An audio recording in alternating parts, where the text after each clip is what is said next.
Hello, and welcome to this MBL webinar, a bite-sized guide to appeals in the first tier tax tribunal. I'm Russell Coburn. And today's session is a brief review, summary, introduction to the subject of looking at appeals being taken to a tax tribunal by a client and their advisor. First thing I would say is that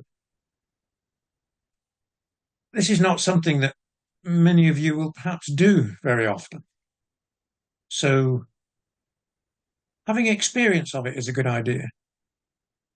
And therefore, if you get the opportunity to attend an appeal hearing, perhaps as an observer, always a good idea. If your firm or another firm you're familiar with is taking an appeal and they don't mind, go along and observe the proceedings.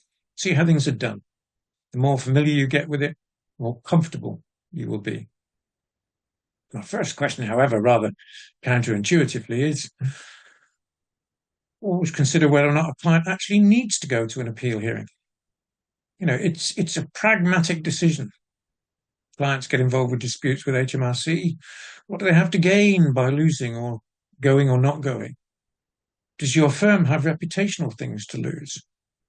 Do you have the expertise and the time and the energy to take the case to appeal? Should perhaps a barrister be employed for counsel's opinion or even appointed to deal with the case? Or adopt a pragmatic approach? Should the client actually go to the hearing? Obviously, there's a lot to do in preparation. Before you go, think about whether or not you can reach a compromise. Appeal hearings are very expensive for clients and for firms in terms of chargeable time and money. Is it really in the client's financial interest to take a case to a hearing?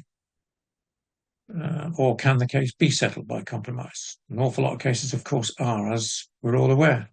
On the other hand, it may be an important point of principle or simply a matter of fairness.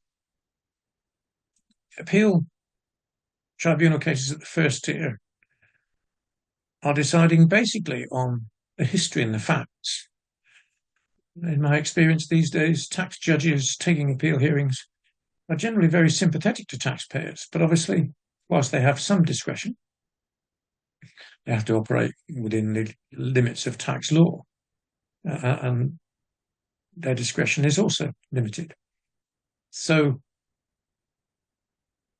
be prepared to compromise, be prepared to consider whether or not there are areas which can be settled, matters which be settled before you need to go to an appeal hearing. And costs. I make no excuse for mentioning costs and time and money. Appeal hearings take a long time in terms of preparation.